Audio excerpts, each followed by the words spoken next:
step into the Sahara winds and uncover a civilization built on silence, gold, and myth.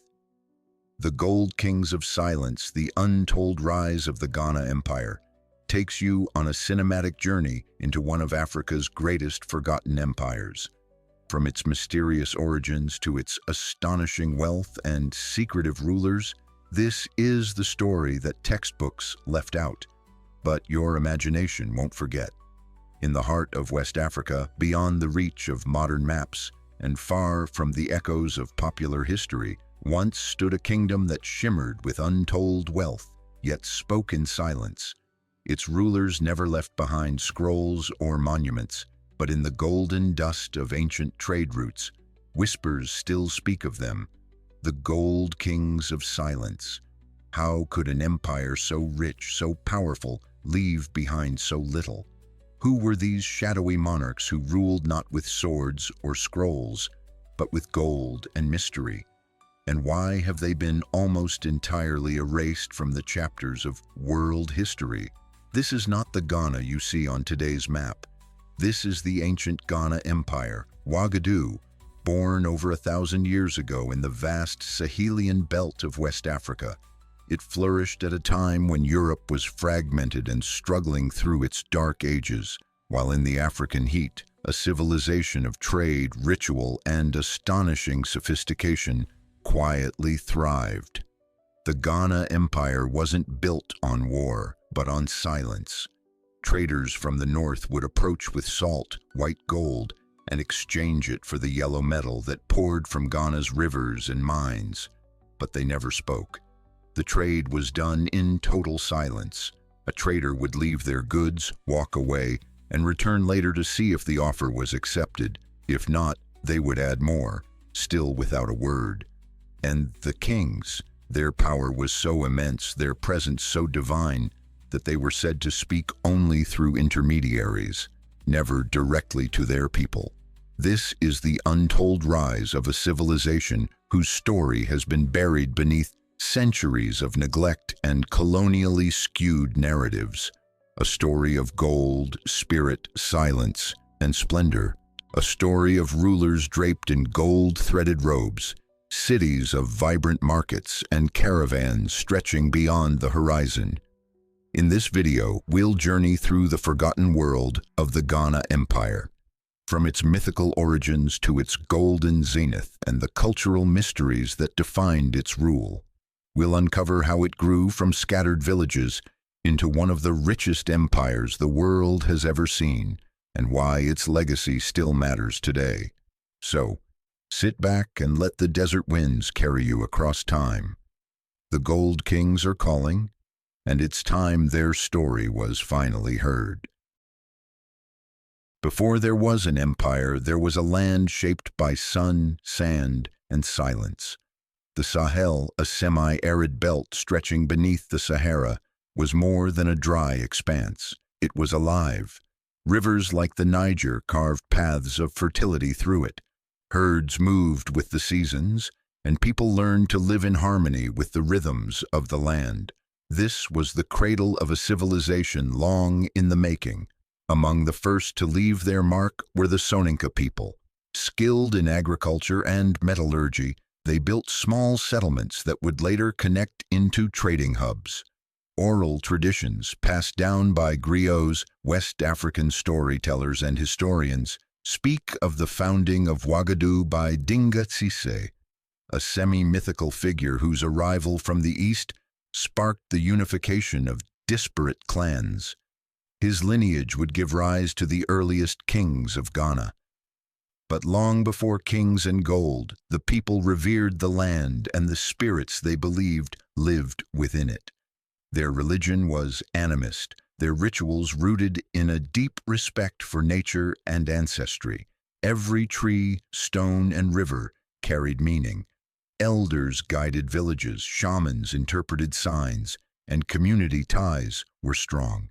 This spiritual infrastructure would later intertwine with royal authority, granting rulers divine legitimacy in the eyes of their people. Meanwhile, deep underground, the land held secrets. Gold, soft, radiant, and abundant, lay waiting. In the hills of Bambouk and across the rivers, it glittered beneath the surface, still untouched by the global hunger it would one day stir. Salt, equally vital, came from the Saharan heartlands, forming the first threads of long-distance trade. At this point in time, there was no concept of empire, only kinship, barter, and belief. But change was coming. As these communities grew in size and skill, they began to look beyond their borders. Travelers brought stories of distant lands. Merchants carried not just goods, but ideas, and slowly the pieces of something greater began to align. This was the world before Ghana, a landscape brimming with potential, held together by myth, tradition, and a sense that something vast was waiting to awaken. The soil was rich, the people ready, and soon the silence would give way to the sound of an empire rising. Empires aren't born with fanfare. They emerge from necessity, slowly, steadily, like gold from silt. In the case of ancient Ghana, the shift from scattered villages to a centralized power didn't happen overnight. It was forged through trade, strategy, and something far rarer, trust. At the heart of this transformation stood the Soninka people. As their settlements prospered, a unifying figure rose, believed to be Dinga Tsise, the founder of the ruling dynasty. Legend has it that he came from the east, guided by mystical insight and divine favor. Whether myth or memory, his leadership sparked a movement. Tribes once separated by rivers and rivalries now recognized a central authority, a king who promised stability and prosperity. The result was a proto-state unlike any in the region. It was known as Ouagadougou, the core of what would become the Ghana Empire. Its capital, Kumbi Saleh, began as a modest settlement, but quickly transformed into a hub of commerce and control. Positioned between gold-rich forests to the south and salt mines of the Sahara to the north, Ghana was perfectly placed to dominate trade. But this was more than geographic luck. It was political genius. The kings of Ghana didn't merely rule through force. They orchestrated alliances, honored local traditions, and provided protection to merchants crossing perilous lands. In return, they were paid tribute, not just in goods, but in loyalty. The king's reputation became legendary. It was said he could field 200,000 warriors, including 40,000 archers. Whether true or exaggerated, the message was clear. This was a kingdom of formidable strength. Power was centralized, but not oppressive. Local chiefs maintained authority in their regions, as long as they acknowledged the supremacy of the king. This balance allowed the empire to expand without rebellion. Roads were established, markets flourished, and communication improved. The system worked. And behind it all was gold, shaping the future of a realm, rising silently but powerfully in the shadows of larger empires. It was here, in the furnace of trade, diplomacy, and belief, that Ghana the Empire, true Ghana, was born. Its kings were no longer just leaders of clans. They had become guardians of a gold corridor, masters of silence, and architects of a new world. By the 9th century, Ghana was no longer a fledgling kingdom. It was the epicenter of West African wealth, and its lifeblood, a simple but powerful exchange: gold and salt. These two commodities, so different yet equally prized, created the economic backbone of an empire whose riches baffled even the most seasoned travelers. Gold flowed like rivers through the land of Ghana. The Bambuk and Bure goldfields, located just south of the empire, were among the richest in the known world. While the kings of Ghana tightly controlled the gold nuggets, allowing only dust to circulate among the people, the sheer volume of their reserves made them legends. So much so that Arab writers thousands of miles away marveled at the abundance, calling the region Land of Gold. But gold alone didn't build an empire. The real magic was in its trade, and Ghana had perfected the art of commerce in silence. Salt, essential for preserving food and maintaining health in the hot, humid climates of West Africa, came from the Saharan salt mines of Tagaza. Caravans, often hundreds of camels long, braved brutal desert journeys to bring this white treasure southward. But when they reached Ghana's borders, something extraordinary happened. The trade turned wordless. Silent barter was not a myth, it was a system. Northern traders would lay out their goods, especially slabs of salt, in designated areas. They'd retreat a safe distance, and local gold traders would arrive silently, inspect the offerings, and leave their gold in exchange. If the northern traders accepted the trade, they'd collect the gold and move on. If not, they'd leave the gold untouched, prompting the locals to return and adjust the offer. No words were spoken, no trust was needed. The system thrived on order and ritual. Why the silence? Perhaps it was linguistic diversity, or perhaps it was deliberate, an elegant mechanism to prevent deception, dispute, and disrespect. Whatever the reason, it worked. Ghana became the middleman of Africa, linking the Arab world to the gold mines of the south. This trade made the empire unimaginably wealthy. The king taxed every trade that passed through, amassing treasure without lifting a sword. Kumbisala, the capital, grew into a dazzling metropolis of 2 cities. One for the king, one for merchants, buzzing with life, languages, and luxury. In Ghana, silence wasn't emptiness, it was power. Power built not through conquest, but through commerce. And gold spoke louder than words. Imagine a throne room where silence echoed louder than any royal decree, where gold shimmered on every surface and incense curled through the air like whispers from the divine. This was the court of the Ghanaian king. More than a palace, it was the embodiment of absolute authority, mysticism, and opulence. The king of Ghana, often referred to as the Ghana himself, a title meaning warrior king, was not merely a ruler, he was sacred. His presence was considered so powerful, so spiritually charged, that commoners could not look directly at him. Audience with the king was rare and governed by complex rituals. Those who approached did so barefoot, heads bowed, clapping hands in deference, a practice symbolizing submission and reverence. He sat among gold ornaments, gold-threaded garments, even gold-embellished dogs guarding the palace. According to Arabic chroniclers like al-Bakri, the king appeared daily, holding court with a council of ministers and judges. Justice was swift, decisions final. The court served not just as a political center, but as a moral compass for the empire. What's astonishing is the balance this system maintained. While the king wielded ultimate power, he didn't rule alone. Beneath the throne was a hierarchy of advisors, scholars, and religious leaders. Local chiefs governed their territories, resolving smaller disputes and sending taxes and tributes upward. The king, in turn, redistributed wealth, protected trade routes, and maintained unity. The court was also a diplomatic hub. Foreign envoys from North Africa, impressed by Ghana's wealth, brought gifts and news from faraway lands. They came not just to trade, but to bear witness to an African power so vast it rivaled anything in the medieval world. And yet, behind all this grandeur, the king maintained an aura of mystery.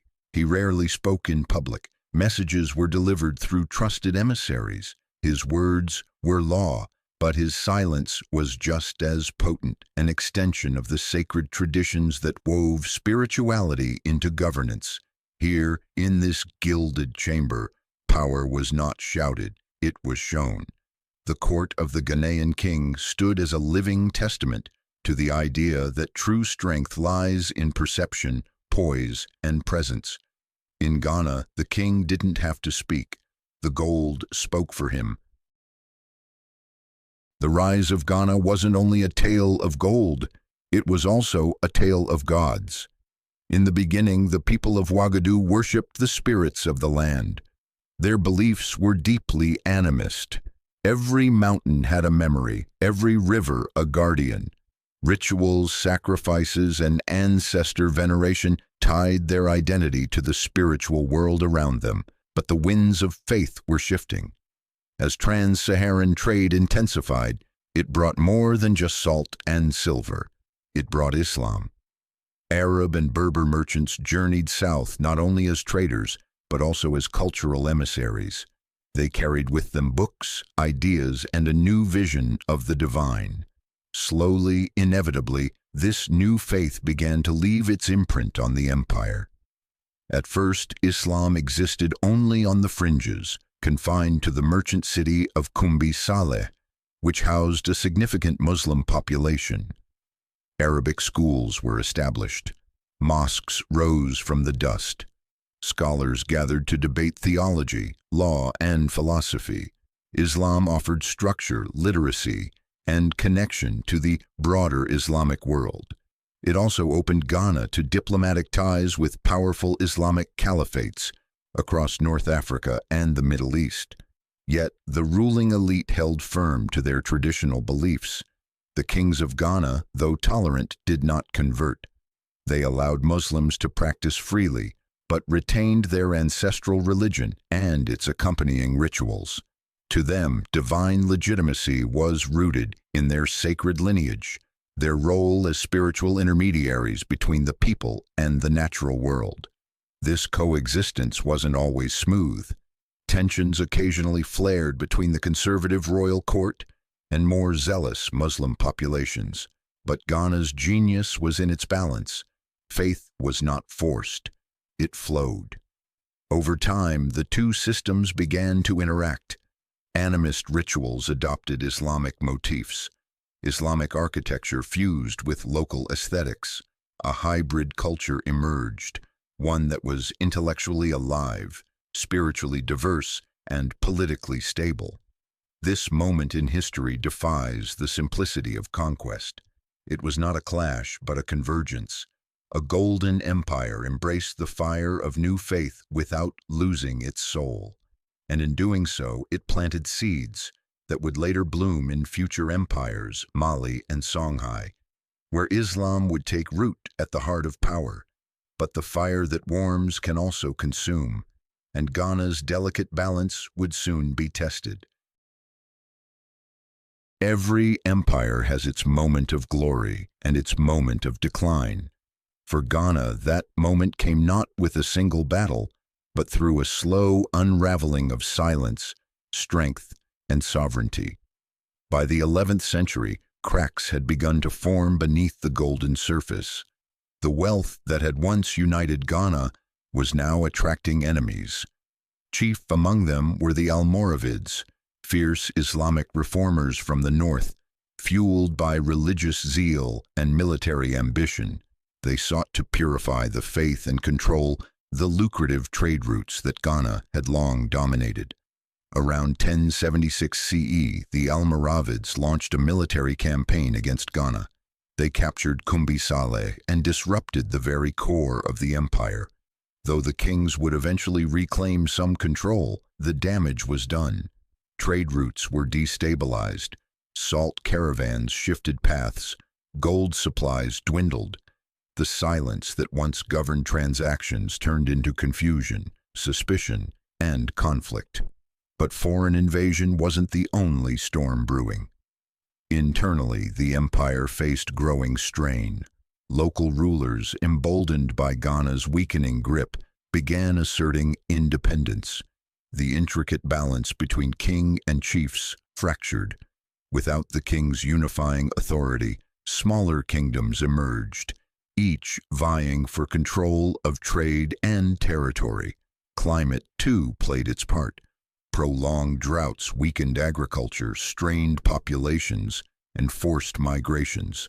As food became scarce, tensions rose, and the empire's once thriving cities began to empty.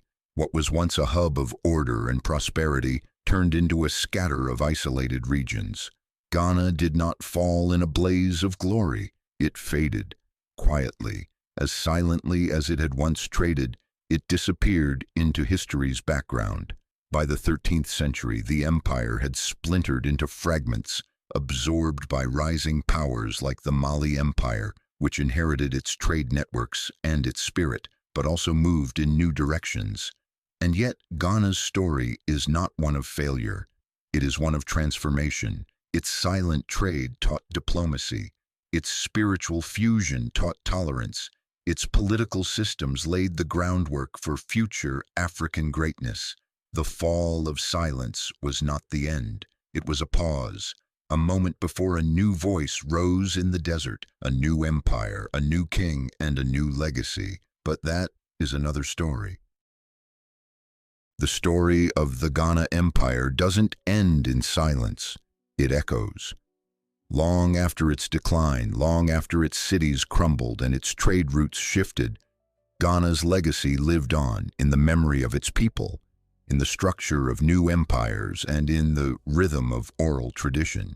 It laid the foundations upon which Mali and Songhai would rise, carrying forward its trade, its culture, and its quiet strength. But what makes Ghana's story so profound is not just what it achieved, but how it achieved it. In a world obsessed with conquest, Ghana built an empire through commerce. It didn't shout its power, it whispered it. Through silent barters, spiritual balance, and political brilliance, it commanded loyalty, respect, and awe. The kings of Ghana didn't need to conquer their neighbors. They invited the world to their doorstep and made it pay tribute without a word. They ruled not only with gold, but with grace. And though their story was nearly lost, buried beneath colonial miseducation and historical neglect, the truth still shines like the gold they once controlled. This was Africa, not a dark continent, but a golden one. Not a land of silence, but a land of strategy, sophistication, and spirit. So next time you hear about ancient empires, Rome, Greece, Persia, remember Ghana. Remember the kings who didn't speak, but ruled. Remember the merchants who traded without a word, and the civilization that made it all possible. Because history isn't just what's written in books, it's also what's hidden in silence, waiting for someone to listen. If this story moved you, share it. Let others hear what the textbooks forgot. And if you believe more forgotten empires deserve their spotlight, hit that like button, subscribe to the channel, and join us for more incredible histories you were never told. The gold may be gone, but the echoes still shine.